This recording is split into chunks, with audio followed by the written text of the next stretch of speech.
பிரைஸ்லாம் எப்படி இருக்கீங்க? நல்லா இருக்குங்களா? இன்னைக்கு சண்டே, எல்லாம் ரெடி ஆகிட்டீங்கன்னு நினைக்கிறேன். எல்லாம் சீக்கிரம் சர்ச்சுக்கு வந்துடுங்க.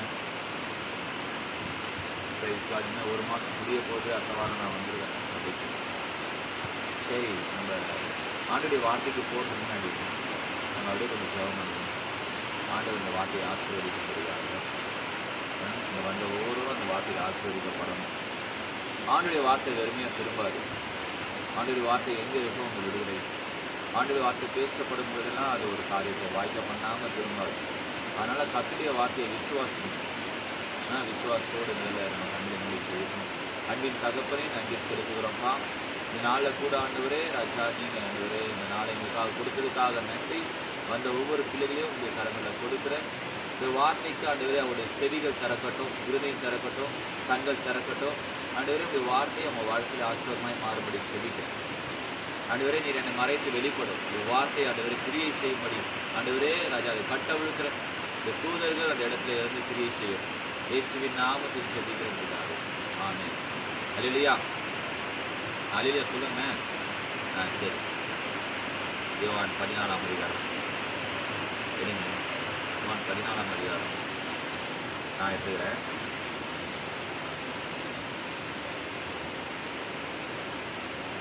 13-14 நம்ம வாசிப்போம். யோவான் 14ஆம் அதிகாரம் 13-14. நீங்கள் என் நாமத்தினாலே எதை கேட்பீர்களோ குமாரனில் பிதா மகிமைப்படும்படியாக அதை செய்வேன். அடுத்த வருஷம் பாருங்க, என் நாமத்தினாலே நீங்கள் எதை கேட்டாலும் அதை நான் செய்வேன். அல்லேலூயா. இந்த வசனத்தை நம்ம எத்தனையோ முறை கேட்டோம். எங்கே எடுத்தாலும் இந்த வசனம், என் நாமத்தினால எதை கேட்டாலும் நான் செய்வேன் செய்வேன் செய்வேன் செய்வேன்னு சொல்கிறாரு, ஆனால் செய்ய மாட்டான்னு சிலலாம் டவுட் வருது. அல்லேலூயா. ஆமாங்க, ஆண்டுடைய வார்த்தை செய்வேன்னு, ஆனால் ஏன் என் வாழ்க்கையில் நடக்க மாட்டேன்னு நிறைய பேருக்கு டவுட். அல்லேலூயா. ஆனால் ஆண்டுடைய வார்த்தை அப்படி இல்லை. ஆண்டுடைய வார்த்தை வசனம் சொல்லுது வெறுமையாய் திரும்புவது இல்லை, அப்படியே வெறுமையாக திரும்புது. அப்போ அவர் சைடில் எந்த ப்ராப்ளமும் இருக்காது. அல்லேலூயா. வசனம் சொல்லுது நீ விசுவாசித்தா தேவனுடைய மகிமையை பார்ப்பார். இதில் ஒரு கனெக்ஷன் இருக்குது. இல்லையா? தேவன் நம்ம வாழ்க்கையில் ஒரு அற்புதம் செய்யணும், நம்ம எதிர்பார்க்குறது செய்யணும், நம்ம ஜெபிக்கிறது நடக்கணும் அப்படின்னா அந்த இடத்துல ஆண்டவர் எதிர்பார்க்குற ஒரு கரன்சி ஒன்று இருக்குது. நான் ஆல்ரெடி சொன்னது தான். நம்ம ஏரியாவில் போயிட்டு நம்ம ஒரு கடையில் போய் எதனா ஒரு பொருள் வாங்கணும் அப்படின்னா சும்மா வாங்க முடியாது. நிறைய லிஸ்ட் எடுத்துன்னு போனாலும் லிஸ்ட்டு ஃபுல்லாக எடுத்து பேக் ஃபுல்லாக போட்டு கொடுத்துட்டாலும் பணம் கொடுத்தா தான் அந்த பொருளை தராங்க. பொருளெல்லாம் இருக்குது கடையில், ஃபுல்லாக அடக்கி வச்சுருக்காங்க, என்ன தேவையோ எல்லாமே எடுத்துக்கலாம். ஆனால் கரன்சி தேவைப்படுது, பணம் தேவைப்படுது. இந்த பூமியில் நம்ம ஒரு பொருள் வாங்குறதுக்கு நம்ம பணம் கொடுக்கறது போல் பரலோகத்துலேருந்து நம்ம ஒரு பொருள் வாங்கணும், பரலோகத்துலேருந்து ஒன்றை பெற்று கொள்ளணும் அப்படின்னா ஆண்டவர் எதிர்பார்க்குற ஒரு கரன்சி விசுவாசம். அல்லேலூயா. அப்போ விசுவாசிக்கிறவனுக்கு ஆண்டவர் சொல்றார் எல்லாம் கூடும். விசுவாசித்தால் எல்லாம் கூடும். விசுவாசித்தால் தேவனுடைய மகிமை காண்பாய். விசுவாசம் இல்லாமல் தேவனிடத்திலிருந்து ஒன்றும் பெற்றுக்கொள்ள முடியாதாம். அப்போ ஏன் பெற்றுக்கொள்ள முடியலன்னு கொஞ்சம் யோசிச்சு பார்க்கணும். இல்லையா? ஆண்டுடைய வசனம் சும்மா ஒரு வசனத்தை விசுவாசி இந்த வசனம் என் நாமத்தில் இருக்கிற தருவேன்னு சொல்லிட்டீங்க ஆண்டவர் அப்படின்னு சொல்லிட்டு நீங்கள் ஜெபம் பண்ணோடனே கிடைக்கல அப்படின்னா நம்ம நெக்ஸ்ட்டு போக வேண்டியது தெரியுமா? நான் விசுவாசமாக இருக்கேன், நான் அவரை விசுவாசிக்கணும். ஏன் அவரை விசுவாசிக்கணும்னா அவர் எல்லாமே செஞ்சு முடிச்சிட்டாரு. அல்லேலூயா. நமக்காக எல்லாத்தையும் செஞ்சு முடிச்சிட்டாரு. இப்போ அவர்கிட்ட என்ன பண்ண வேண்டியது இருக்குது அப்படின்னா நம்ம போயிட்டு உரிமையோடு விசுவாசித்து எடுத்துக்க வேண்டியது தான் நம்ம வேலை. அல்லேலூயா. அல்லேலூயா சொல்லாமா? தூங்குறவங்கன்னா ஒரு அல்லேலூயா சொல்லுங்க. சரி, எல்லாம் முடிச்சுருந்தாங்க. ஓகே. அப்போ நம்ம பண்ண வேண்டியது என்ன? விசுவாசிக்கணும். யாருங்க விசுவாசியை ஆண்டுகிட்ட பெற்றுக்கொண்டாங்க? பைபிளை திறந்து பார்த்தா விசுவாசியவங்க தான் பெற்றுக்கொண்டாங்க. அதை எப்படி பெற்றுக்கொண்டாங்கன்னா நடக்கவே முடியாதுங்க, இதெல்லாம் நடக்கவே நடக்காது, என் வாழ்க்கையில் அவ்வளோதான் முடிஞ்சு போச்சு, இதெல்லாம் நடக்க வாய்ப்பே இல்லை. மலடியாக இருக்கவங்களுக்கு குழந்தை தர்றாரு ஆண்டவர். எதனால? விசுவாசி. ஆண்டவர் விசுவாசி ஜெபம் பண்ணுறாங்க. இன்னைக்கு நீங்கள் ஜெபம் பண்ணும் பொழுது ஒன்றே ஒன்று உங்கள் வாழ்க்கையில் இருக்கணும். உங்கள் வாய் விசுவாசிக்க ஆரம்பிக்கணும், உங்கள் இருதயம் விசுவாசிக்க ஆரம்பிக்கணும், உங்கள் காது விசுவாசிக்க ஆரம்பிக்கணும். நீங்கள் எதை கேட்டீங்களோ அதை தேவன் தருவார், நான் பெற்றுக்கொள்வேன்ற விசுவாசம் உங்களுக்குள்ளே இருந்தால் ஆண்டவர் அற்புதமாக இவங்க நடத்துவார். அல்லேலூயா. எபிரியர் 12ஆம் அதிகாரம் 12ஆம் அதிகாரம் 1-2 படிச்சுங்க. அதில் என்ன சொல்லுது அதை அப்படியே நீங்களே படிச்சிங்க. நான் ஒரு ஷார்ட்டாக கொடுக்கணுங்காக எப்படி அதை பற்றி நான் விசுவாசத்தை குறித்து சொல்லும் போது நம்பப்படுகிறவங்க உறுதி. நீங்கள் நம்பினீங்கன்னா அது கண்டிப்பாக கிடைக்கும், உறுதியாக கிடைக்கும். காணப்படாதவர்கள் நிச்சயம், காணாத ஒரு காரியம்தான், ஆனால் கண்டிப்பாக என்ன ஆகும், நிச்சயமாக நமக்கு அது உண்டு. அப்போ விசுவாசிக்கும் பொழுது இல்லாத ஒரு பொருளை ஆண்டவர் நமக்காக உருவாக்க முடியும்.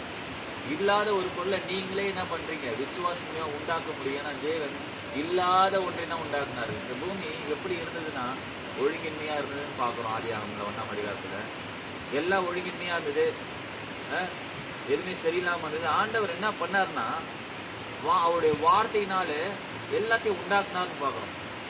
அல்லேலூயா. போய் கையில் வச்சு வேலைலாம் செய்யல, வார்த்தையை அனுப்பினார். என்ன உண்டாகுத, வானம் என்ன உண்டாவதாக எடுத்து வாசிங்க. 1ஆம் அதிகாரத்தில் நமக்கு அது படிக்கும்போது படித்து ஓடிடுறோம். ஆனால் கொஞ்சம் யோசிச்சு பாருங்க. தேவன் வெளிச்சம் உண்டாக கடவுது என்றார். வெளிச்சத்தை போய் என்ன பண்ணல, போயிட்டு இப்போல்லாம் எலக்ட்ரிஷியன் பண்ணுறாங்க பாருங்கள், போயிட்டு மெயின் பாக்ஸை வச்சுட்டு எடுத்துன்னு வந்து வயரை கனெக்ட் பண்ணி சுவிட்ச் பாக்ஸை போட்டு சுவிட்ச் போட்டாலே எரிய மாட்டேங்குது. ஆனால் ஆண்டவருங்க பாருங்க, ஒன்றே ஒன்று வெளிச்சம் உண்டாக கடவுது என்றார், வெளிச்சம் உண்டாயிட்டு. அல்லேலூயா. இன்னொரு வெளிச்சம் யார் தெரியுமா? நம்மளாம் இந்த பூமிக்கு வெளிச்சமாக இருக்கிறோம்.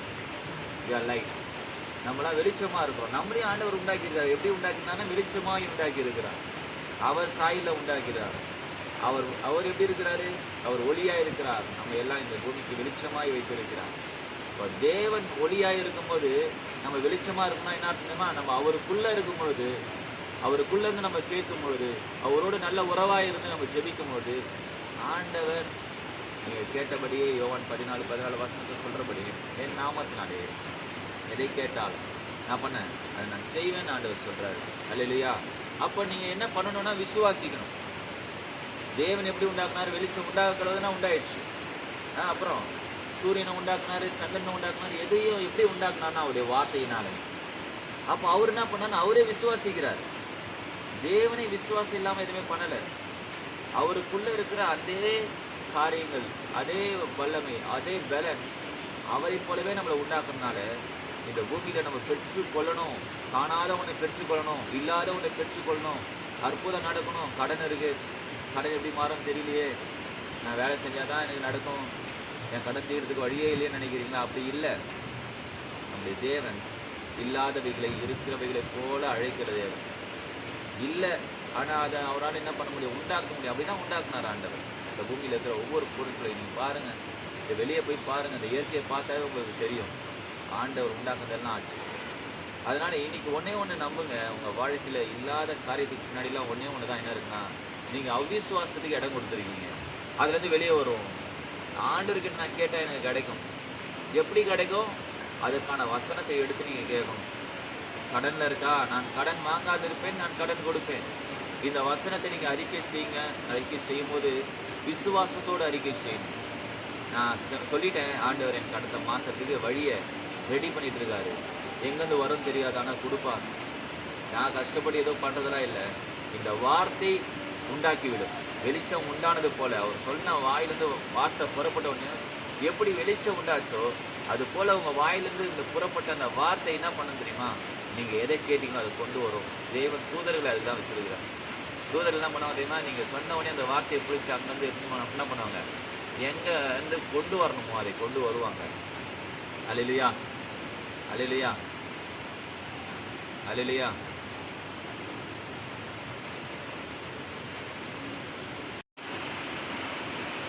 வார்த்தை புரிஞ்சுன்னு நினைக்கிற எல்லாருக்கும் யோவான் 14 கேட்டோம்.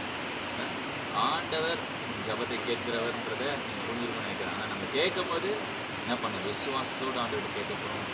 நம்ம என்ன பிரச்சனை இருக்குமோ அதுக்கான வசனத்தை வச்சு நம்ம கேட்டதை நம்ம விசுவாசிக்கணும். ஒரு வசனத்தை சொல்ல மாந்துட்டேன்.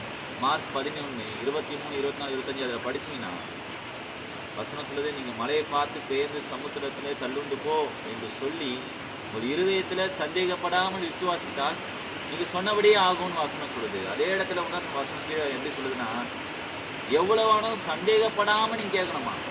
சந்தேகப்பட்டுட்டீங்க அப்படின்னா நீங்கள் கேட்டது உங்களுக்கு கிடைக்காது, அதான் அர்த்தம். அதனால் இந்த நாளில் ஒன்றே ஒன்று பண்ணுவீங்க, ஆண்டவர்கிட்ட கேட்குற நீங்கள், ஆண்டவர் சமூகத்தில் வருகிற நீங்கள் ஒன்றே ஒன்று, அவர்கிட்ட வரும்பொழுதே என் தேவன் பெரியவர், அவரை நேசத்தோடு வாங்க, அது அவர்கிட்ட வாங்கிட்டு போகிறதுக்கில்லை, அவர்கிட்ட வரும்போது ஆண்டவரை நேசிக்க வரணும். ரெண்டாவது, ஆண்டவர் நம்மை ஆசீர்வதிக்க விரும்புகிறார். நம்ம ஆசீர்வாதமாக இருக்கணும் அந்த பூமியில். நம்ம அழிஞ்சு போகிறது அவர் விரும்பலை, நோயில் இருக்கிறத விரும்பலை. அதனால் உங்களுக்கு பலவீனம் இருக்கா, நோய் இருக்கா, வியாதியில் இருக்கீங்களா, கஷ்டத்தில் இருக்கிறீங்களா, தரித்திரத்தில் இருக்கீங்களா, அதிலேயே வாழாதீங்க. இன்றைக்கி ஆண்டவர்கிட்ட அறிக்கை செய்யுங்க, ஆண்டவரே நான் ஆசீர்வாதமாக வாழ விரும்புகிறேன், ஆண்டவரே நான் ஆரோக்கியமாக வாழ விரும்புகிறேன்ப்பா, நான் மனுஷனை நம்பி இல்லை, நான் உங்களை நம்பி வாழ விரும்புகிறேன், எனக்கு கிருபை செய்யுங்க, எனக்கு தயவு செய்யுங்க, எனக்கு கொடுத்த ஆசீர்வாதத்துக்காக நன்றின்னு சொல்லுங்கள். இதனால் ஜெபம் பண்ணுவோம். ஆண்டவர் உங்கள் வாழ்க்கையை மாற்ற விரும்புகிறார். ஆண்டவரே நன்றி செலுத்துகிறேன். வந்த ஒவ்வொரு பிள்ளைகளுக்காக ஜெபிக்கிறப்பா, ஒவ்வொருவரையும் ஆசீர்வதிங்க. என்ன தேவையோடு வந்திருக்காங்களோ, என்ன ஜெபத்தோடு வந்திருக்காங்களோ, என்ன பிரச்சனை போராட்டத்தோடு வந்திருக்காங்களோ, அதையெல்லாம் உங்கள் பாதத்தில் வைக்கிறேன். கர்த்தர் ஒவ்வொருவரையும் ஆசீர்வதிப்பீராக. தடைகள் உடையட்டும், வாழ்க்கையில் இருக்கிற போராட்டங்கள் மாறட்டும், பண குறைவுகள் மாறட்டும், தேவைகள் எல்லாம் சந்திக்கப்பட்ட ஆண்டவரே, வாழ்க்கையில் அற்புதம் நடக்கட்டும்ப்பா, கடன் நீங்கட்டும் ஆண்டவரே, இயேசுவின் நாமத்தில் ஆசீர்வதிக்கிறேன். ஆண்டவரே வந்த ஒவ்வொரு பிள்ளையுடைய வாழ்க்கையில் ஒரு பெரிய வெளிச்சம் உதிக்கும்படி நான் ஜெபிக்கிறேன். பெரிய காரியங்களை செய்யுங்க ஆண்டவரே. இந்த நாளில் சொல்லப்பட்ட வார்த்தையின்படி ஆண்டவரே, இயேசுவே ராஜா, அந்த பிள்ளைங்க வாழ்க்கையில் அற்புதம் செய்ததுக்காக நன்றி. விசுவாசிக்கிறவனுக்கு எல்லாம் கூடும் சொன்னபடி உங்கள் வாழ்க்கை எல்லாம் கூடும்படி செய்ததுக்காக நன்றி செலுத்துகிறப்பா. இது தொடர்ந்து நடத்தும்ப்பா, இயேசுவின் நாமத்தில் ஜெபிக்கிறேன் பிதாவே, ஆமென். அடுத்த வாரம் நம்ம சந்திக்கலாம். இதேமாரி நான் அடுத்த வாரம் உங்களுக்கு ஒரு வார்த்தையோடு நான் சந்திக்கிறேன். பிரைஸ் எல்லாம் கர்த்தர் யாவரையும் ஆசீர்வதிக்கிறார். ஆமென்.